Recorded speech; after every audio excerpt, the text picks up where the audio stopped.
Welcome to the Lighthouse Conversations, a show featuring entrepreneurs and tastemakers from the worlds of art, culture, tech, and of course food. I'm your host, Hesham Montasser. I'm joined on today's episode by Rania El Khatib. Rania started her journey in the retail world with the Azadea Group and then followed by the Shalhoub Group in 2006, where she spent nearly 15 years. Over the span of her career, Rania has introduced numerous international brands to the region, the likes of Bershka and Ralph Lauren. She eventually launched Level Shoes for Shalhoub Group, which caused a big stir in retail circles at the time and was lauded for its innovative and customer-centric approach. Rania has a deep understanding of the brand-customer relationship as well as product-market fit, and she now advises her clients under her own consultancy, the RMK Collective. In this episode, we delve into all of these aspects of Rania's journey, including the key elements that led her to push for her own personal transformation. Rania is very active on social media, where she shared her thoughts, including her vulnerabilities, quite openly, and has become a trusted voice for her generation of women and beyond.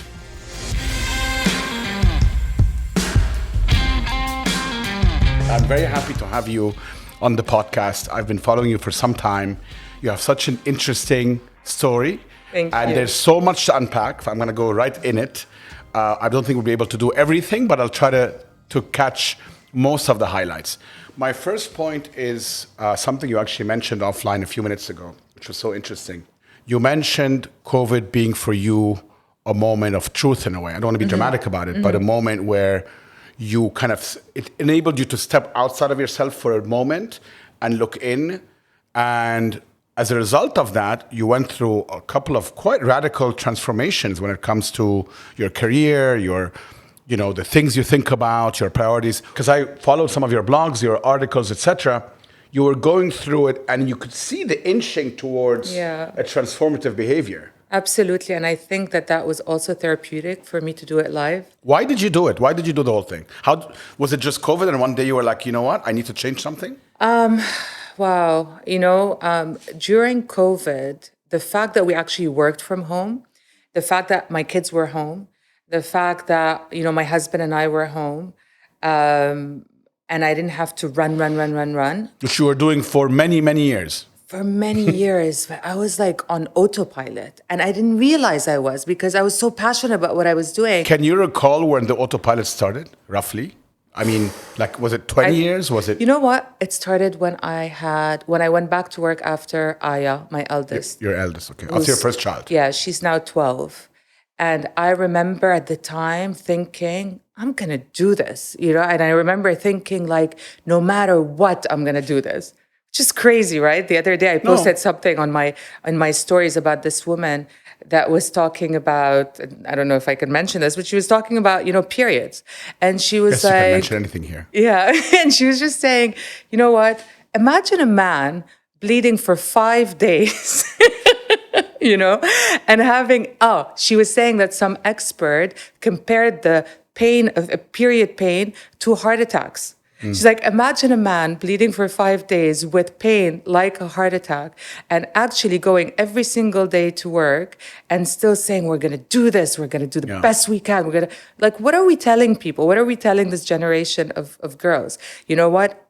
Pop that baby. 45 days, go run back. I used to pump. Sorry again for these details. No, my wife did the exact same thing with our first child. But so Hashem, I fully relate to this. In Milan, in the showroom of Ralph Lauren, you can't get chicer than that building. Really, it's just one of the most beautiful historical buildings in Milan, in a tiny little bathroom, while a whole sales campaign is happening outside, and I was pumping, and the sound of these pumps back then was super loud, and I had to do it, and I did it, and I kept doing it, and I thought, you know what, hustle culture, you could do this.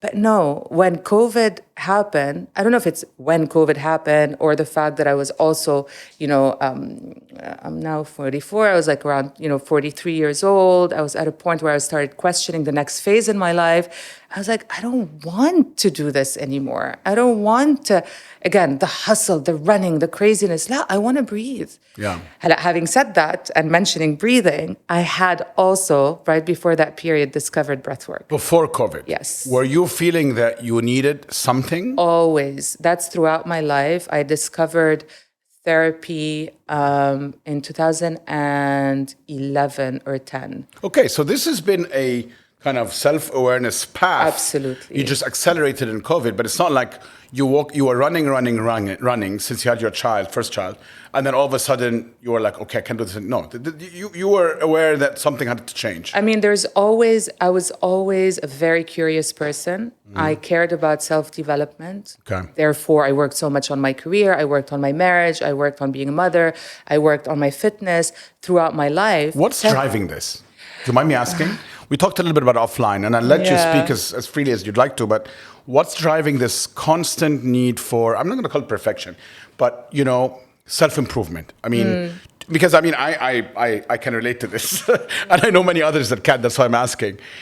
You feel, I can tell you about myself. I feel sometimes that part of it is, frankly, not ever feeling good enough and constantly feeling I need to do more, even though no one's telling me this, and the feedback I'm getting is not that I'm not good enough, but there's a bit of that inherent feeling. Sometimes I think it's good because it pushes me more, but sometimes I think it's terribly unhealthy.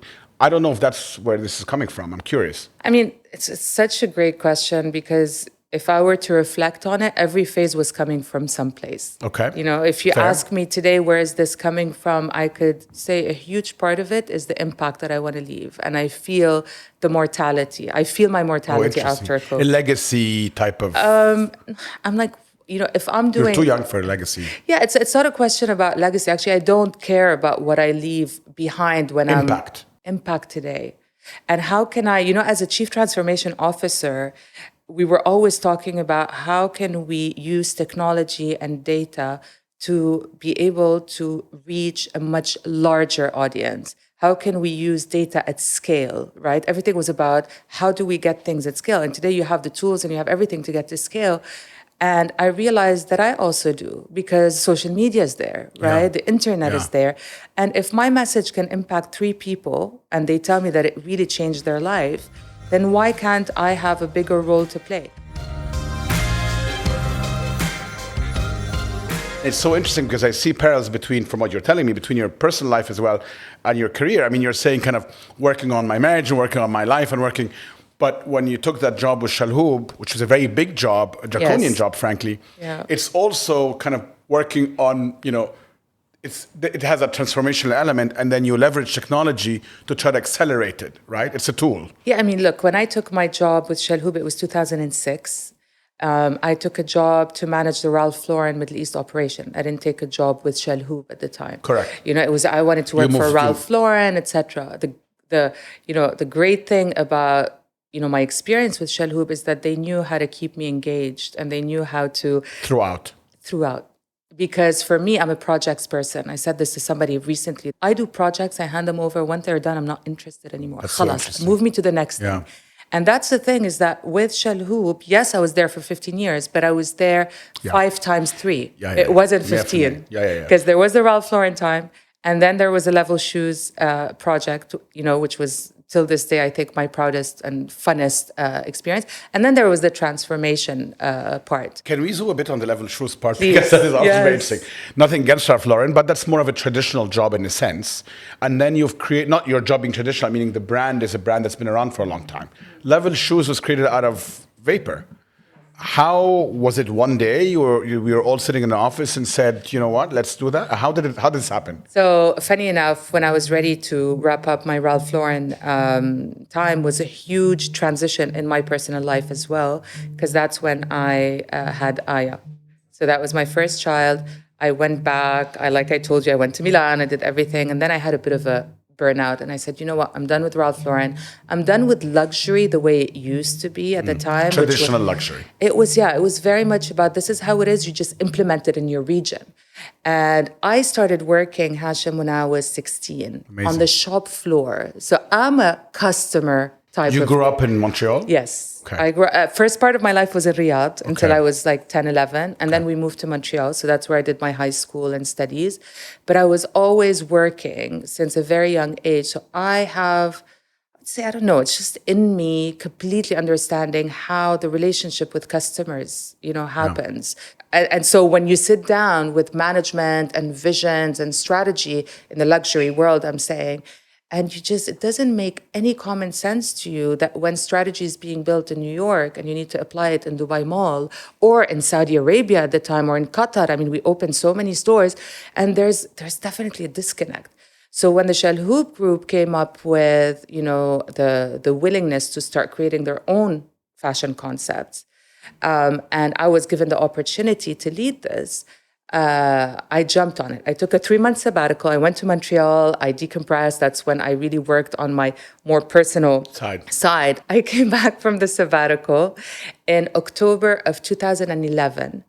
And the CEO of Shalhoub Group said, I just leased 9,000 square meters in Dubai Mall to create the biggest, he would never say the biggest, the first luxury shoe destination of that size. Can I just pause here for a second? What's so interesting about this is you have a group like Shalhoub that is essentially the fashion group of imported brands.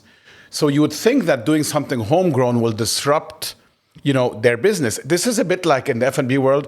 If I was Zuma Group and I have Zuma and Koi and LPM, these are all imported brands brought to Dubai. And all of a sudden I said, you know what? I'm going to create a homegrown brand, like a Lighthouse or the Main or whatever, to disrupt my own business. You'd actually think it doesn't make sense.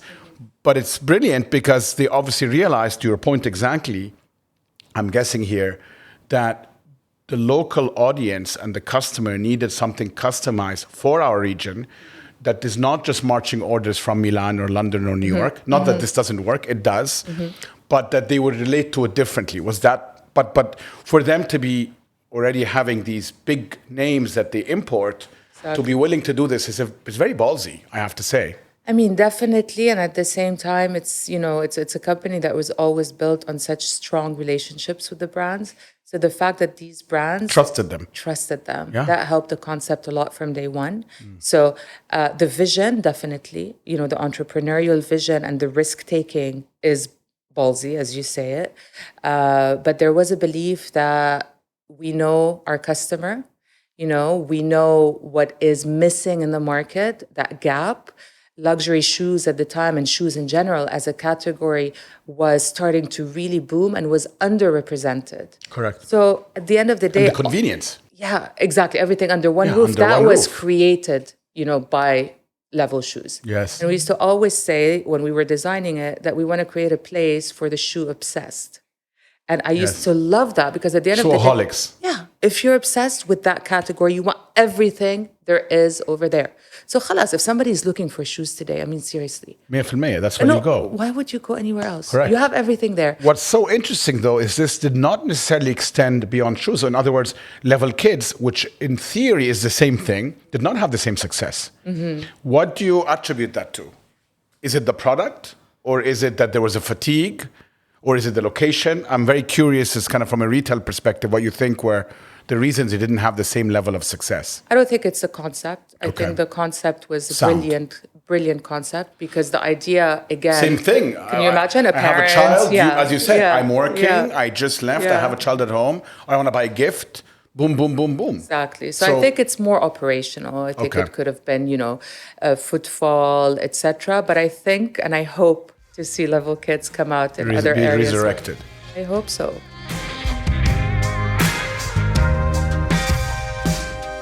Was technology always something that you embraced, and I'm moving forward as you took on a role as Chief Transformation or Chief Digital Officer, was that always, or was it more of a relationship with Shalhoub or Patrick Shalhoub or the family, and them saying, you know what, Rania, you're brilliant, you've done this and this, now do this for us, which is a very difficult job again. But was the technology part innate to you or just a means to an end? So my role was Chief Transformation Officer. It was not Chief Digital Officer, and it was not Chief Technology. Interesting. And I think That's the difference, It's very different because a lot of people still link transformation to technology and digital. Frankly, I do too. So I thought of it that way. You didn't think of it that way. The other day I was moderating a talk with Gary Vee. And what I love, my God, he has so much energy. A lot of people say, he's a motivator. I'm like, he's not a motivational speaker. That's not what his role is. This guy is an entrepreneur. Yeah, for sure. He's a visionary. This guy is a creator. Yeah. But you know how he talks about himself as an anthropologist. And he goes, I study human behavior. And I have a very, a strong instinct when it comes to human behavior changes and shifts. And I see them from the beginning. And therefore, I take a risk on the trends that I see before they become manifest themselves. Exactly. Did you feel that was? Did you feel the same way about your role there? Okay, absolutely. What were the trends that you saw that you wanted to see happen, Chalhoub? So a few things at the time was, so I always see the transformation linked to people. Okay, interesting. Okay, and people are the people that work with you, and your audience and your community.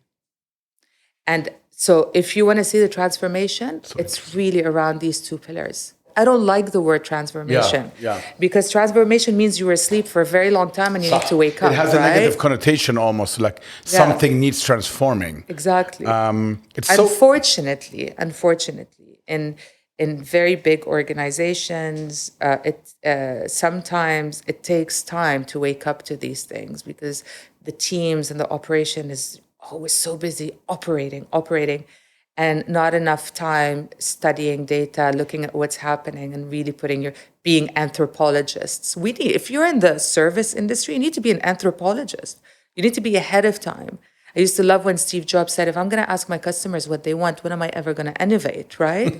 And that's why But it's very Steve Jobs. Not many people. But Anjad, I used to hate when some of the teams would do these what are they surveys? Called? No, not the surveys. When they put people in a room. Focus groups. Oh my God, I cannot stand focus groups. Yeah, well, I cannot because I'm like, why would that person why would 5 people... Random people, and you change your strategy based on that. Exactly. Yeah, I don't like it. I don't care if you don't like it. You're either a visionary, and that's another thing, is the opinions are great, but I want to know what the market is saying. I want to know how people are behaving. That's what I will take. Opinions are not enough. It's so interesting that you link it all to studying people. This is the way you look at it, and clearly when you're looking at. You obviously work with a lot of retail brands, and still now in your current job, right? You consult for different brands. Your focus, because you were giving me some advice offline a few minutes ago, and it's very sort of people focused. It's how they perceive your brand, which a lot of brands and maybe forget or take for granted. Yeah, I mean, it's again, I'm very blessed and lucky to have, organically grown my career into where I am. But it's really, I've always been in the service industry and I've always studied people's behavior. Maybe I would say, I have a good sense of energies, of people skills, of people connections, etc. And that has helped me to reach what I've reached, not because great at numbers or because I'm great at technology, like we said, or etc. But I know what we need to put together in order to reach that experience.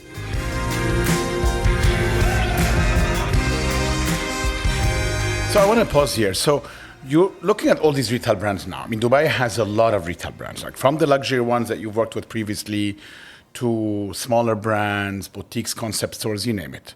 And when I bracket even F&B with retail, so the entire service industry in that sense, I agree with you fully. Like when we started the Lighthouse, it was all about the experience. And we talked about this offline for a minute. We wanted a more holistic experience that really it kind of almost takes in all your senses, not just what you're eating, but what you're looking at, what you're hearing, the whole thing. But that's incredibly hard. How do you think all these brands that are used to doing things in a certain way today have a chance of surviving, especially in a market like Dubai that's completely saturated? I mean, very, very competitive market. What advice would you give? I mean, I know it's a bit broad of a question, but... I honestly don't think that they can survive. Yeah, okay. If you don't have your pulse on who your audience is, and I always say audience because you're interacting with your audience... Every day outside of your physical locations. So if you're not really engaged and take that as a first and foremost, and we used to always say customer at the heart, but it is customer at the heart. It's your audience. Today, you really don't... I don't think you have... It's not sustainable. It really isn't. Not because there's a huge competition and because there's so many doors, etc. It's just the world has changed.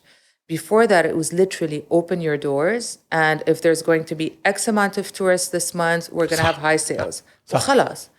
Now it's not about this. You can have, during COVID, do you know how many brands have like killed it? 100%. Killed it. Yeah, the customers gravitated towards the high quality, what they perceive the brands they can trust, and the rest fell off. And you need to be very agile, because if my customers today in COVID, wanted to be home, then I need to react. I don't just keep on saying, la, la. You need to react. I did a talk in New York in 2012. And I remember feeling so silly by saying this on stage. But then when I look back, I remember, we launched Level Shoes in 2012 when Instagram was just starting, right? So we were Instagram first. All our content was about Instagram at the time. And I think that was, so Very what early. I did, it was early. And by the way, little anecdote, it was a junior buyer on the team who is now a big influencer. And that junior buyer that was on the team would hear me, because we were a tiny team when we started, telling everybody, this is what I want for Facebook. And he'd be saying, guys, No one cares about Facebook anymore. So nobody cares about Facebook. It's all about Instagram. I'm like, what is this thing? He's like, come. He opened my account. He showed me how to post. I went to the Maldives. I came back. I told him, Mahmoud, there's not a single like on this. He's like, you're private. Remove it. And I swear to God, he started telling me about my filters, about my hashtags. That's how I learned about Instagram. And that's why Instagram was at the heart of it. Now, as a leader of this new concept, I was nervous as hell. Launching something like this, I wanted it to work, but there wasn't enough data at the time. We weren't structured in a way for me to get immediate feedback. My feedback was every evening, to the horrible dismay of my team, but I would read every single comment under every single picture to see how people are reacting. And for me, that was so heavenly, because for the first time in my career, I had instant feedback. Instant feedback on the spot. And I would send this. I'm like, guys, this person said this about these shoes. Did you reply? Why didn't you reply? Why didn't you do this? And then every buyer that would join my team would have to have an Instagram account. If they didn't, I would make them add it on the spot, because we started doing our research on brands, not in fairs, not in... You're 100% right. It was all on social media. So that flipped. Yani Farah does all our community management online. And honestly, sometimes I peek into the account. The amount of al-hawar that's happening online is like, and I'm like, wow, and she obviously feeds us all this information over time. But sometimes I just peek into, because I'm curious. And to your point exactly, the amount of interaction, feedback, feeling you get for your own brand by having those interactions, and we're very lucky to be able to do it online and offline. But it's so interesting because people have different personas. Some people are much more comfortable sending you a DM. Some people are willing to tell you in person. It's brilliant. But see, this is what the options are there for you. The question is, as an entrepreneur, are you willing to use the tools that are out there for you or not? Do you want to outsource this to an agency and then get a report once a month? That's up to you. We did this for 2 months. It was a disaster. Yeah. Then I begged her to come back. So I in-housed everything. Not that I asked her to leave, by the way. Here, she just fled. So let's be very clear on this. She left me. I didn't tell her. But anyway, and then I was like, you have to come back. I can't do this. You're exactly right. It completely lost its voice. In a very, very crucial voice, right? Yeah, you have to own it. This is, and I'm a huge believer of this. Today, having a 12-year-old, in my home, and I see the power that TikTok has. Yeah. Not just on the but you know what's unbelievable with TikTok is that TikTok is reviving dead brands. Come on. Not because the brand had the strategy to be on TikTok, because the audience decided that was cool. Yeah. Dunkin' Donuts. Voters' choice. Did you see what happened with that drink last year? With that YouTuber, big TikToker, Charlie D'Mello, I think. Anyways, Oh, yeah. So she created that drink, and then, oh my God, I'm like, how do you revive a brand overnight? No, and it was the beauty, as you said, it's being driven by consumers deciding that we want to make this cool. Yes. And they just go with it. And which is the opposite of Instagram. Yeah, the opposite of Instagram. It's super powerful. When we come back, we'll delve a bit more into Rania's personal transformation and why we both dislike the concept of quick wins right after the short break.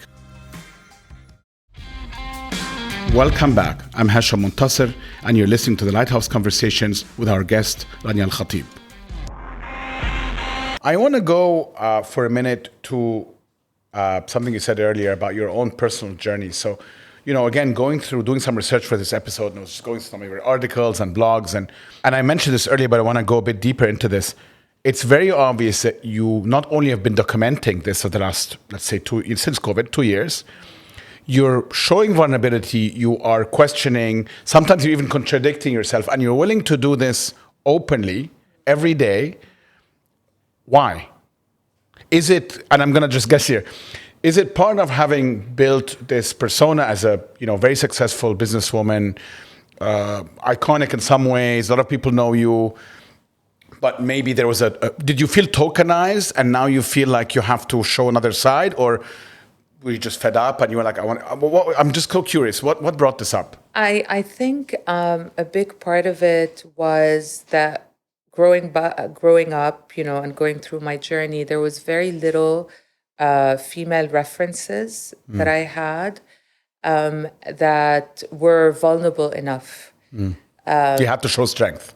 They always showed strength. They always looked a certain way, and I copied it. I read the books. I read Lean In by Sheryl Sandberg. And I'm sure you've heard this in one of my, maybe my stories when I then discovered the Lean Out book. I just love that story so much. But anyways, so the first time I ever heard a woman that I looked up to be vulnerable was Angela Ahrendts, who used to be the CEO of Burberry. I was going to say, yeah. Then I went to Apple. Exactly. Correct. Went on to be the head of retail for Apple and did so much with retail around community she stores. Created these retail stores. Became like a hub by themselves. Yes. And funny enough, she's now on the board of Ralph Lauren. Oh, okay. But she spoke about how she led her team as a woman, how she cried sometimes, when things just got openly.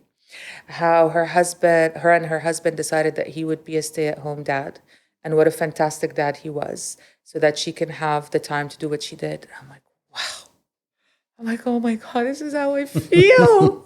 Like, finally, there's a woman that's just saying it the way it is, whereas the Lean In methodology was always about fitting in, 100%. Making place for yourself, fighting. It was always about fighting. I'm not bossy, I'm this, I'm not.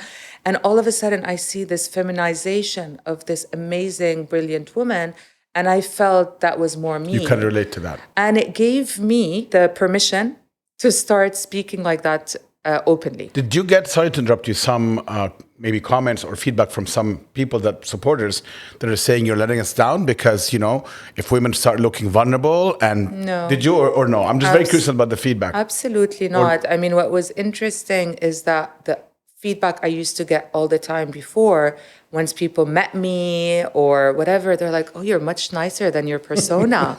Or, oh, you're not like what people say you are. So I realized that for a long time, I had to create that persona. Of course. And I owed it to myself also to kind of chill, first of all, because I started becoming that persona. I started becoming that hard. Yeah, and you're getting calls, Rania, can you represent in this conference? You're the only woman in the C-suite. Yeah. So how did you resist these calls and these temptations? We talked about this earlier. Honestly, I did a lot of them. Okay. I didn't say no. Do you regret it? But most of the time, I didn't do them as a woman, talking about women.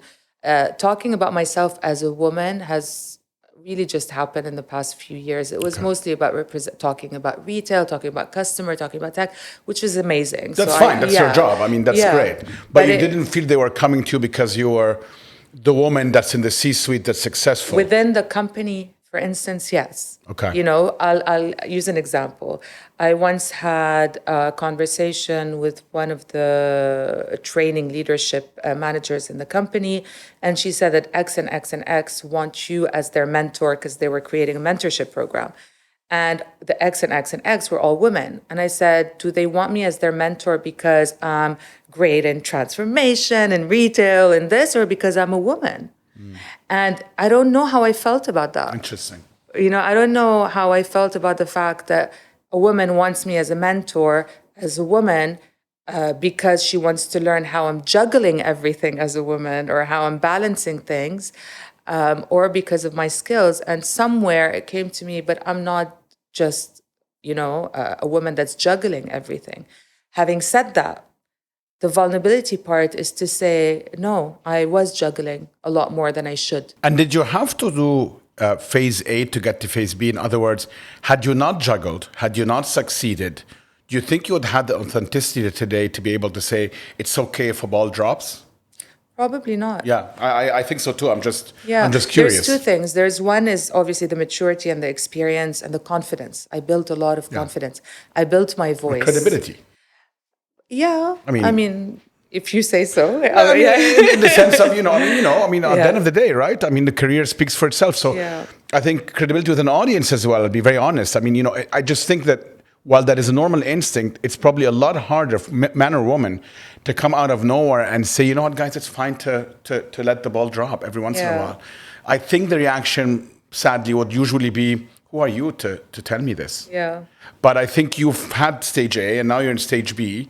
You're being very vocal about I mean, look, I had Lulu through IVF. Your second daughter. My second daughter. It was a big journey.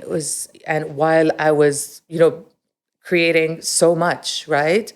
And I don't want the next generation to go through that. First of all, fertility, I can't remember what the number is. I said it in one of my videos. I think it's 1 out of 4 women have to go through IVF to get pregnant today. Which is probably extremely painful, I would imagine. Honestly, again, and even when I was going through it, I didn't want to admit that it was painful. I'm like, yalla, just get through it, get through it. No, I don't want an employee of mine to be going through this and for me not to make sure that she has the right setup and environment to be able to still be productive and happy during that time. So today I have somebody that told me she's going through IVF. I said to her, did you tell your manager? Of course not. And she said, no. I'm like, why? And funny enough, I know her manager and I know that her manager would be very understanding. Yeah. But it's just the thought of saying, no, it's something that I need to keep to myself. Woman, you are going through one of the most difficult. You're injecting yourself with hormones on a daily basis. You're going through disappointments. You're fighting with your husband. You're feeling like you're not human. This is huge. So when we talk about customer experience and managing and learning about the behaviors in order for us to customize services, the same thing applies to humanity in general. So if you ask me today, why am I being so vulnerable? It's because these things have to happen to transform the way that we work, the way that we engage with each other, because it's not sustainable. It just isn't. And you want more women in the workplace, then you need to definitely design a workplace that is also for women, not bring women into a workplace that is designed by men for men. So this could be a separate podcast on its own, but that's a realization, an aha moment that I had when I started thinking about all these things. Well, what's so interesting about what you're doing also is, frankly, you could have waited 20 years and do this in your 60s. Now, I'm being honest, and would have probably notched up a few more, big career moves. And then people will be like, well, she's had this now, the wisdom. But you're doing this at a young age. I mean, you've kind of decided to not jump off, but you know what I mean? Take a different path. I mean, I can fully relate to this, but in my case, I felt there were some external things that came at me that made me realize that I wanted to make a change. And I left banking and then moved into this career and so on and so forth. But you seem to have done it a little bit, it was more gentle. I mean, maybe COVID was a little bit of a precursor, but you kind of sat with yourself and felt, I want to make a change, even though I'm sure you could have taken 3 or 4 more very high-powered, and maybe you will in the future, opportunities, as a CEO or something like that. So as you're kind of in this very interesting phase and sitting with it, where do you think that takes you?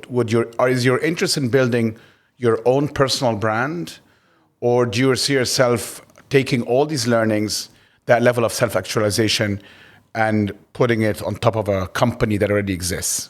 I don't have the answer today.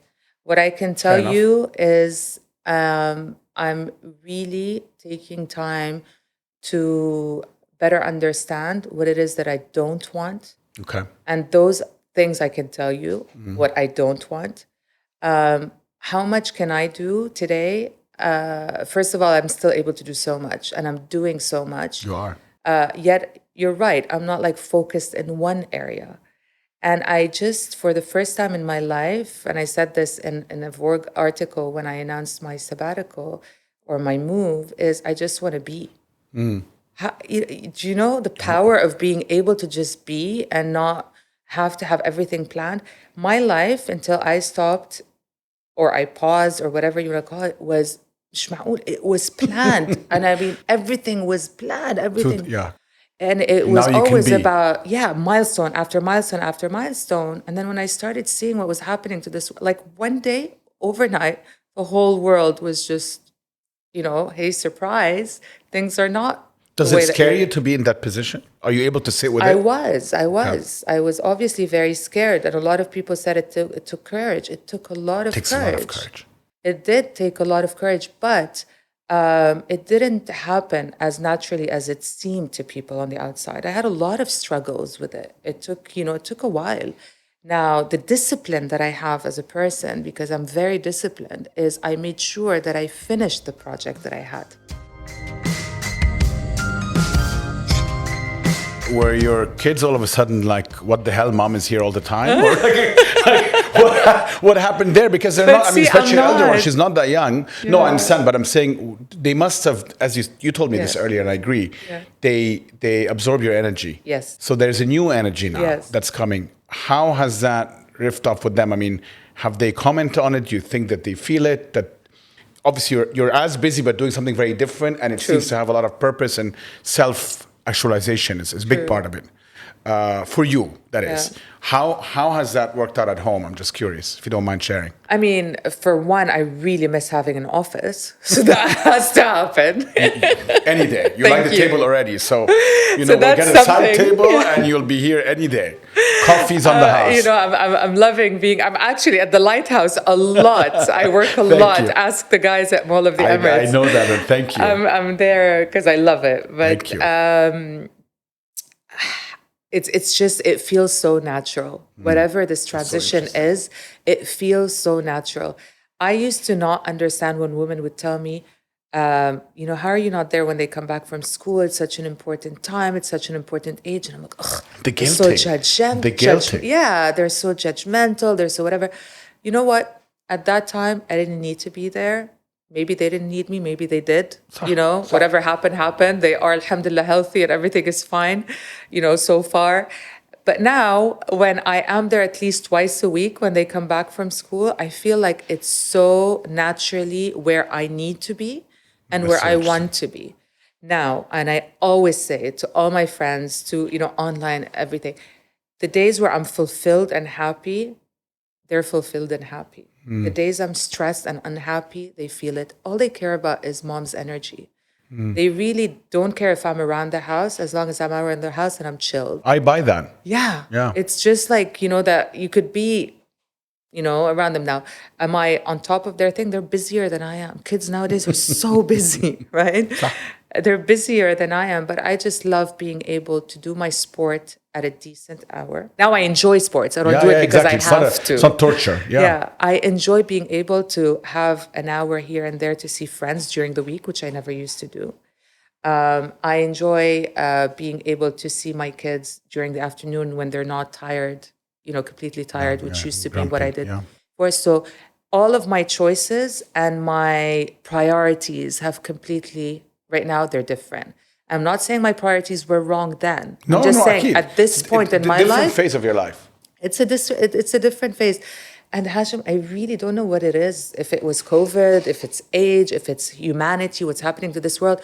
But I really feel like I had to take my time for granted, and I want to make the best out of what I have with my family and with my friends today. That comes as a priority. How do you work it out that you don't slowly, there's an emission creep, right? Where you get back and Rania's calendar moves from 2 meetings a day, 3, 4, 6, 9. And all of a sudden, you're more or less back to where you were. Maybe it's on your own time and, not working for a company, but still, how do you balance that? I'm asking this honestly for selfish reasons because I have a similar agenda to yours in the sense of really very purposely creating my own time because I need it. Even to just grow my own brand, I need that time. But I feel that slowly you start kind of nudging away. So it's amazing. Yesterday evening I was talking to a friend about this, and this past month, because I have family visiting, and because alhamdulillah I had a few great clients, and I had a lot of things happening, I found that that's what happened to my schedule, and therefore that impacted my mental health and physical health immediately. 100% طبعا. Last week I got sick for 2 days and I tested 1 million times for COVID and I was negative. My husband said, "Are you just underestimating the pressure that's on you this month? This is your body saying, I'm khalas, I'm chill." done. Yeah, stop it. And this ring that I wear called Aura, and I'm not pitching it because I'm really unhappy with their service. But that's great. The anti-pitch pitch. Exactly. Okay. And I've told them about it a lot on social media. Okay.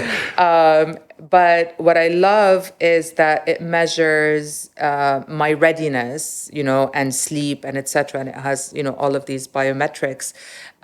And immediately, wallahi, the minute that, when you talk about that fog, and I talked about it when I stopped, my crazy life, and that fog started disappearing. I started seeing that fog. The minute it comes, I check my biometrics. They're like, you didn't sleep properly. You didn't rest enough. You didn't exercise, or you didn't, have a little bit of data. It's time for you to rest. So so you listen to your body, essentially. I listen and I'm aware of it. Now, do I do it? Sometimes no. But if I'm doing it, I'll take the consequences of it. Manage your schedule differently. There was no need for you to be out last night till 12:30 a.m. if you're supposed to have such a day today. So again, there are things. And my friend asked me, so what gives? I said, honestly, the first thing that has to take a break during these times usually would be my social life. Yeah. There are places where you're just going to have to say no. And maybe also your social life is getting transformed, right? I mean, I felt it with myself. I spend a lot less time.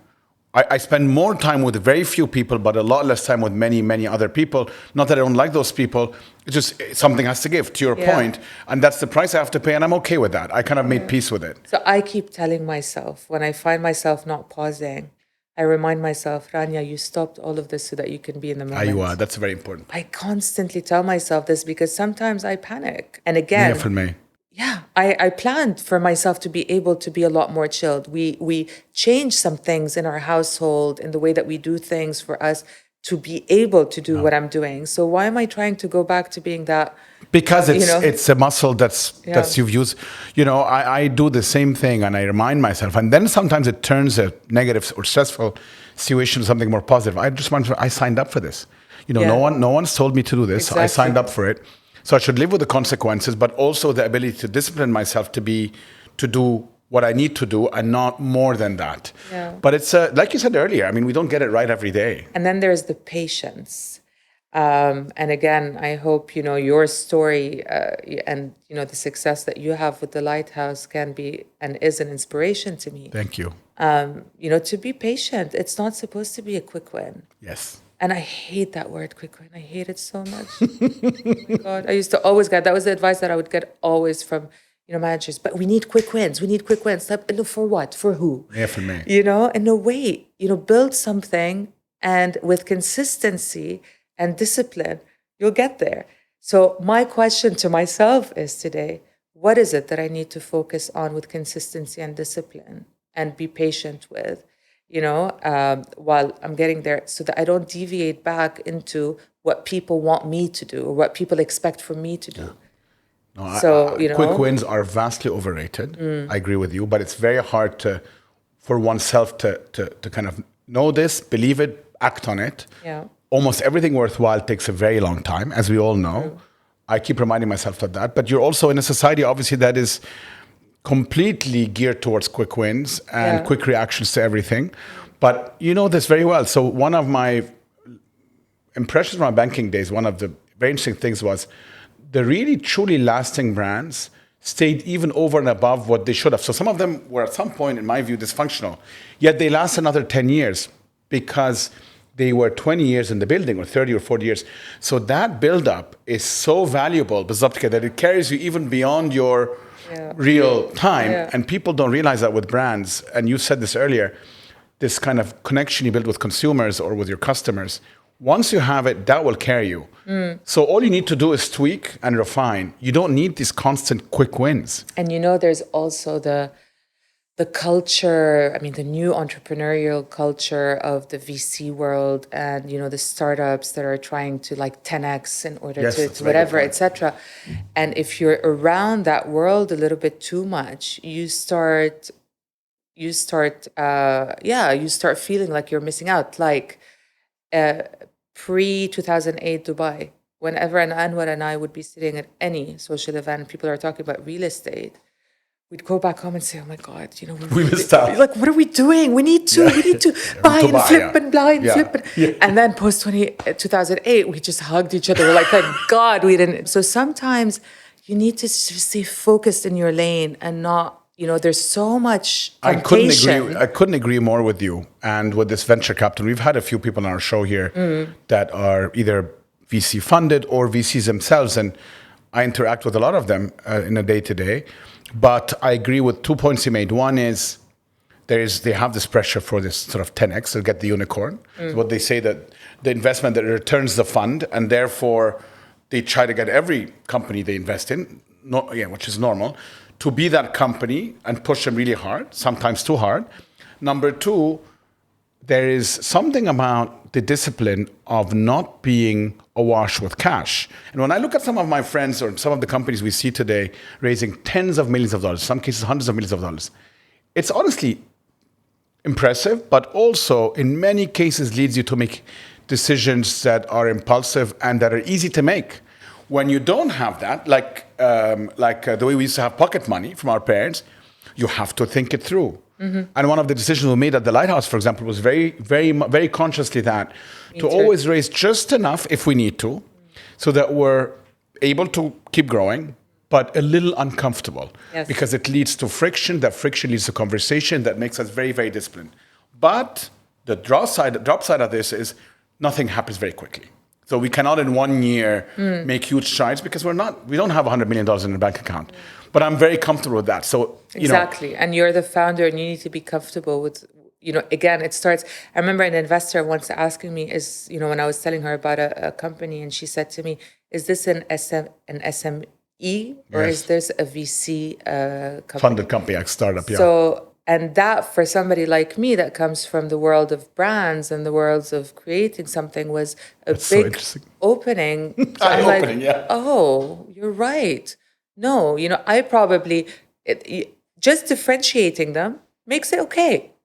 Not an SME does not need to be a VC, and a VC cannot be an SME, or else they won't. So. But then if you're a leader of an SME, or if you're a leader of the, VC backed company, then you lead in a very different way. You're 100% right. Right? But you realize what they tell these companies. They tell them, if you don't do it, someone else will. So if you don't raise $100 million, your competitor will raise $200 million and eat you alive. That is what led to this race to the top in a funny way. I don't know where it's going to end, but having just observed historically in investing and so on, these go through cycles. And the problem with once you turn on that kind of cash burn is if the cycle turns on you, you're not able to turn down your cash burn overnight. Exactly. And that's when you see massive layoffs and so on. I hope that doesn't happen, but I'm very conscious of the fact that, like anything else, if you overeat, you start having digestive issues. And I really feel today that with a lot of those companies, they are raising huge amounts of money very quickly, without really thinking through why they're doing this, and that could eventually lead to some digestive issues. And the digestive issues that you mention are core operational fundamentals that eventually hurt Catch the up with you. company. Exactly. Zap So again. every time I hear about a brand that I love, that raised a lot of money, and then I just start seeing that the customer service is starting to go because they just grew too fast, and they wanted to just grow the top line.